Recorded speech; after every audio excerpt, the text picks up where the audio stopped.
Okay. Hello, everybody, and happy Valentine's Day. Today, we're going to give you a little bit of love by talking about visual merchandising. And we have internationally known expert Linda Cahan of Cahan and Company from Oregon, who we had a little time change issue here, little time zone issue, but she is here to talk about 3 questions that everybody has when it comes to visual merchandising. The questions she hears all the time, the questions you want the answer to. So we are going to absolutely let her answer these questions once and for all. And then next time we have her on, we can move on to bigger and better things. So Linda, first question for our audience is, and this is what you have told me, sorry for that noise, guys. What is the difference between visual merchandising and display? Obviously a very good question. Visual merchandising is everything you see as you walk up to, into, and through a store. It is the entire visual experience. And a visual merchandiser is responsible for all the visual experiences. Now, a display is taking a piece of something out of the mass of products and enhancing it in some way. And I'm just looking around for something to enhance. Okay, I found actually the ugliest thing I own. But let's say you had this little globe, this little paperweight, which actually is enormously heavy. And if I wanted to enhance it, I would pull it out of the other 25 paperweights and I would put it somewhere with a few maybe flowers around it or a fan or something to set it apart from the others. So the whole concept is you're setting something apart so that people can be attracted to it. And then in their attraction to that one thing, they'll go, I wonder if it comes in another color or another size or another shape. And that's when they'll look at the rest of your selection. Does that make sense? It makes absolute sense. So display is about selling merchandise. Visual display is about the entire experience. Perfect. Okay, that's great. So that's so if I wanted somebody to be, if I wanted to hire a visual merchandiser versus somebody to do my displays, would that be a different person? Ideally not. Usually someone with experience has experience with the entire thing, but a person that you hire, for instance, for window display may not have the strength with the interior. Now, it really depends on their age and experience. With experience or with age and doing it comes the experience to do the entire store. But there's some people who prefer just doing windows because that's where their joy is, that's where their experience is. So you really have to. Well, it's such a big thing with big stores. I mean, they're artwork, they're pieces of art, actually. Yes. So, but if I'm owning a small store, the way I create those displays really truly is part of my brand. 100%. So it's not just yeah. So you want to go into that a little bit. What are some ways I'm adding in an extra half a question. What are some ways to accentuate your brand through color, through what are some of those things that people can look at? Well, it's really very, very simple. You need to first know what your brand is, and you can't be all things to all people. And once you know that, unless you're Target and they don't do window displays, once you know that, you start looking at, for instance, space equals cost. So if you have 20 handbags and they're all the same, but you want to do a window display, you may just do one handbag and show it by itself so it looks like a piece of art in a way. Right. I ghost wrote the visual standards manual for Saks Fifth Avenue many years ago. And back then, if they were showing handbags on a shelf, they had to be 6 inches apart because space equals cost. So let's say you're, at a Macy's handbag sale and they're jammed together. They could be the same handbag at the same price, but because they're jammed together, they look cheaper. So in a window, if you have a fairly upscale, expensive store, you do not want to jam all your stuff together because it's going to look like crap, basically. Right. And that will and that's going to attract certain people who don't want to pay much, but then they're going to walk in and have sticker shock. So the last thing you want to do is unpleasantly surprise your customer. And that can work in reverse too. There was a store in Soho in Manhattan, and they did a really elegant, it was a shoe store, and it was elegant shoes all lined up. But they put a lot of space around them, so it looked like they were extremely expensive shoes. The shoes looked like they were maybe, you know, $700-800 a pair, and when you got in, they were about $90 a pair. So it attracted in the wrong customer once again. It attracted in Right. people who were looking for expensive shoes, so they walked out, and the people who So could you have afford to be careful. yeah, Okay, space. so we're going beyond our 3 questions, but I appreciate the clarification. Okay, let's do question number 2. And it says, I have limited funds. What is the least expensive thing I can do to make my store look better? So one thing I can do without a whole lot of money. Clear the clutter, and without getting all Clear. Marie Kondo on everybody. Um, you know, people see everything. You know, you think they're just seeing what you want them to see. They're seeing all the boxes that are stacked up for UPS. They're seeing all the crap behind your cash wrap desk.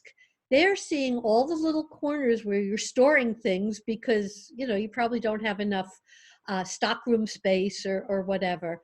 But if you clear your stockroom, what little that you may have, and you really organize it, you may actually find room to put all the rest of the crap that's on the selling floor that, you know, really degrades the perceived value of your merchandise and your image and your brand. I love that because I'm a neat freak, number 1. But number 2 is what I see is there's generally an attitude of more is more. If I put more out, I'll sell more, but that's a false equivalency. So people don't understand, let me not cram the shelves. Let me make them nice so people can find the merchandise, which I find it's crazy what even department stores are doing nowadays. They just cram everything in.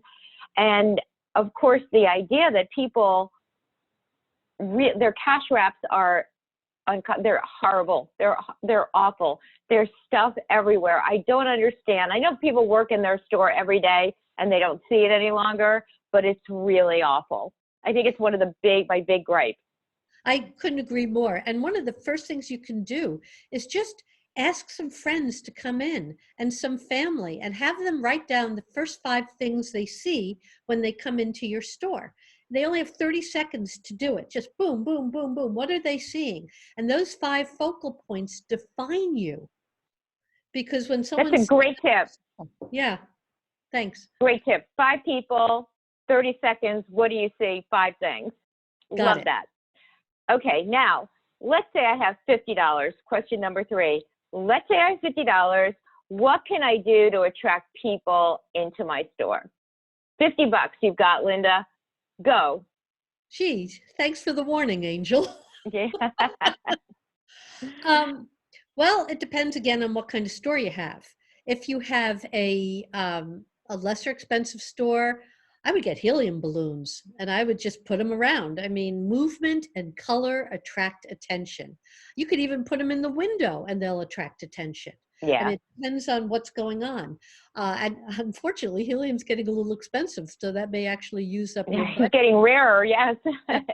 There's a store in the Portland, Oregon area, and she has an artist who is also a salesperson, and this artist did some large animals out of foam core. She did one window just with cats lounging all over the merchandise in the window.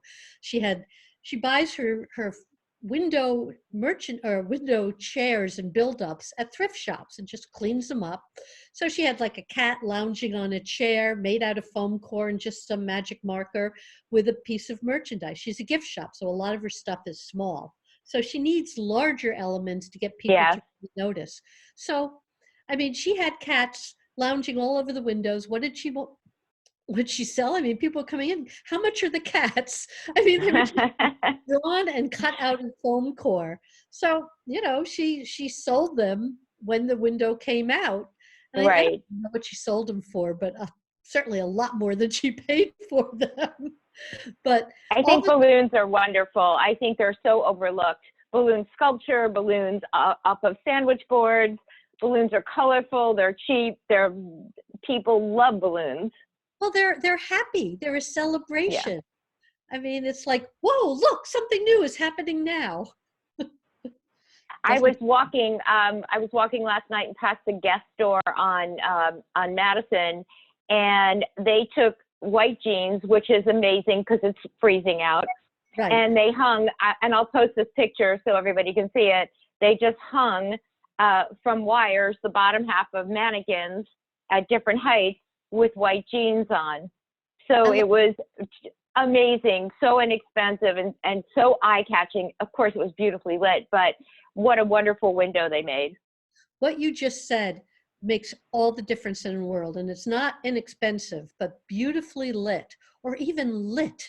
I mean, I do so much work with independent retailers, and their lighting in their windows is like, for Yeah. God's sake, if it isn't lit, it's not going to show. And you want your store to be like a beacon of light on the street. And that means getting light. And I mean, it's the most worthwhile expense that you can do. And don't go to Home Depot, and don't go to Lowe's, and don't go online. Go to a local lighting store, and then they will tell you what LEDs to get. And then tell them, okay, I want those, but I want the cheaper ones, because they never tell you about the cheaper ones first. But they're So there. really, for a few $100s, you can have a high impact with All the what you world do. difference. All the world. Yeah. And the light goes on the window wall. You always want to light the face of your merchandise, not the top. So you light from the window wall towards the merchandise. And there are always ways to do it. If you get an electrician who says, oh, it can't be done, he's wrong. Get a different electrician. It can always be done. We've got your inbox clinging in there, but Well, it's okay. if I turn off the sound, then you won't hear me. It's okay. We I'm made sorry. it through our 3 questions, and I'm going to stop it here because I really want I want to bring you back and dig deeper. I want to keep it to those 3 questions, even though I added another half, maybe 2. I want everybody to know that Linda's website is lindacahan.com, CHAN.com. It's not C-A-H-A. No, CAHAN. Yeah. Okay, Yeah. let me say that again. Linda Cahan, CAHAN.com. And on her website, she has several books that she's written. And we've also asked her to do a guest blog for our website at angelcicerone.com. And it's easy tips to make your windows memorable. You can find it there right now. So thank you so much, Linda, for being here today. And we're going to bring her back. And if you have any additional questions, just comment below. We'll get them to Linda and we'll get her answers. And then we're going to bring her back to do another live with more questions about visual display and merchandising. Right? Thank you so much, Angel. It's my pleasure. And happy Valentine's Day. Happy Valentine's Day to you as well. Have a great day, everybody.